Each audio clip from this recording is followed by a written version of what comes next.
1FM et 1TV présente la rubrique Émile Frey Genève Acacia. Émile Frey Genève Acacia, plus qu'un agent BMW et Mini. Bienvenue dans la rubrique Émile Frey Genève Acacia. Bonjour Carole. Bonjour Hervé. Et Alexandre Farago qui nous a rejoint. Salut Alex. Salut, bonjour à tous. Bonjour. On a également David Rodriguez, le chef des ventes Opel, Citroën et DS. Bonjour à tous. Et le retour de Stéphane Hillbrunner, c'est le chef des ventes Mini. Oui, bonjour à tous. Salut Stéphane. On va s'orienter vers quel sujet pour commencer, Carole ? On va commencer par BMW avec une nouvelle expérience de conduite justement qui a inauguré Alexandre Farago. Il a pris du voyage un petit peu la semaine dernière, il me semble. Absolument, quasiment toute la semaine passée, j'étais à Majorque et puis là, on a eu l'occasion d'essayer beaucoup de modèles BMW.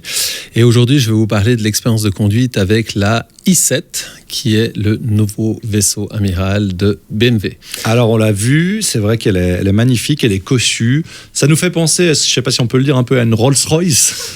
Elle a un peu une caractéristique de Rolls-Royce. On va dire que c'est vraiment le vaisseau amiral. Elle est grande, elle est belle, et elle est super impressionnante à rouler. Et puis là, j'ai eu l'occasion de l'essayer autant bien en tant que passager qu'en tant que conducteur, et de l'essayer sur des petites routes de montagne.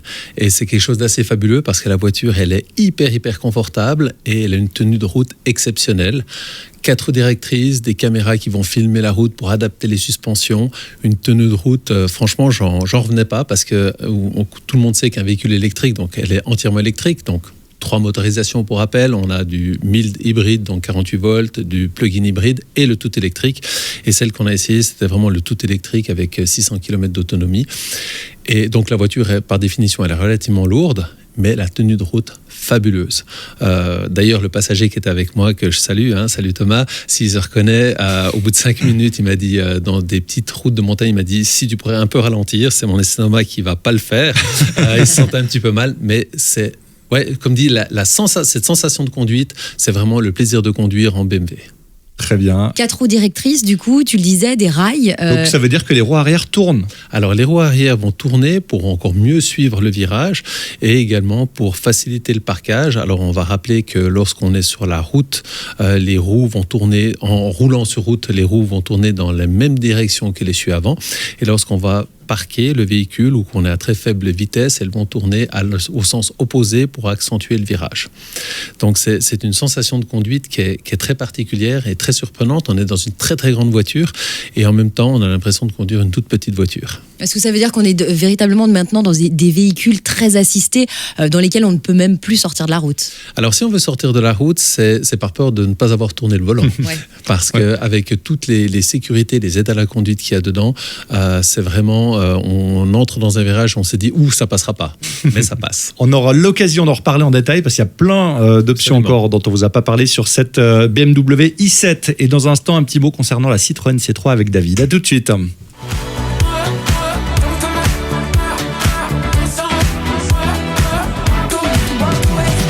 De retour dans la rubrique Émile Frey, Genève Acacia. On va partir tout de suite du côté de chez Citroën, Carole. C'est ça, et on va parler d'une voiture qu'on adore, surtout quand on roule en ville, la C3.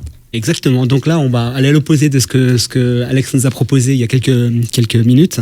C'est-à-dire que nous, on va aller lui, il était dans les grandes voitures. Moi, je suis dans les petites voitures, dans la Citroën C3. Donc, c'est une voiture que tout le monde connaît. On la croise régulièrement dans nos rues et dans le paysage urbain.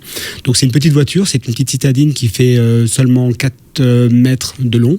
Donc, c'est une voiture qui est parfaitement adaptée au paysage urbain. Et nous, les gens la connaissent. Ce qu'il faut savoir, c'est que la voiture, elle est disponible en 4 finitions. Donc son prix va démarrer à partir de 18 940 francs, d'accord. Et on peut l'avoir aussi dans plusieurs motorisations. Donc on peut l'avoir dans de l'essence, on peut l'avoir dans du diesel. Donc le plus petit moteur qu'on va avoir, ça va être du 1002 turbo en 3 cylindres, en 82 chevaux. Et on va l'avoir dans la finition de base, qui va être la finition U, qui va être une finition à 18 940 francs. Ensuite, on va avoir au fur et à mesure des motorisations qui vont être plus puissantes. On va avoir du 110 chevaux en 1002 avec la boîte automatique et la boîte manuelle. Et on va aussi avoir du diesel. On la reconnaît facilement, la C3. Elle a des protections sur les portières. Alors ouais. Notamment. Mais c'est hyper pratique pour la ville, pour ne pas se faire les coups de portière, voilà. On évite totalement ce genre de choses. Typiquement les véhicules urbains, voilà, on a ces bumpers qu'on retrouvait à l'époque sur la C4 Cactus, qu'on a reporté aujourd'hui sur la C3. Et c'est vrai que c'est très pratique quand on se gare en ville, quand on se gare au supermarché. C'est vrai que ça peut éviter les coups de portière. Et c'est vrai que c'est vraiment intéressant pour les voitures urbaines. Très bien. Autre chose à dire sur cette C3 ? Si, moi je sais, j'ai entendu parler d'une série limitée, une petite surprise. Alors voilà, exactement. Donc depuis le mois d'octobre, on a une série limitée qui s'appelle L. Donc c'est une voiture qui a été entièrement redesignée, mais pas, au niveau de la forme, on va avoir le même véhicule, mais on va avoir des nouvelles couleurs. On va avoir des nouvelles finitions. Elle sera disponible uniquement avec un moteur 110 chevaux en manuel et en automatique, avec un taux de leasing à 0,9, avec une mensualité intéressante à partir de 199 francs. Donc il faut vraiment que les gens viennent nous voir parce qu'il n'y en aura pas pour tout le monde. C'est une série limitée. Voilà, on peut venir au garage directement, on se fait conseiller et puis on peut commander. Vous pouvez venir l'essayer et puis voilà, il n'y a pas de souci. Eh bien écoutez, allez trouver David Rodriguez. Il y a la clim dans la... Il y a la clim. il a eu un petit coup de chaud. Léger. Allez la découvrir. Avec une automatique. Et nous, on va revenir, bien sûr, la semaine prochaine pour d'autres aventures. On reparlera d'ailleurs de la BMW i7 parce qu'Alexandre a encore plein de choses à nous dire. Tu l'hydrates un petit peu, David, Alex? T'as vu, je le stresse un peu, ça. Bon, allez, bonne soirée, les amis. Allez, à bientôt. Merci Stéphane, Alexandre et David. Merci. Et on retrouve la chronique en vidéo sur le Facebook de OneFM et sur One TV, bien sûr. Ciao, ciao. C'était la rubrique Émile Frey Genève Acacia. Émile Frey Genève Acacia, plus qu'un agent BMW et Mini.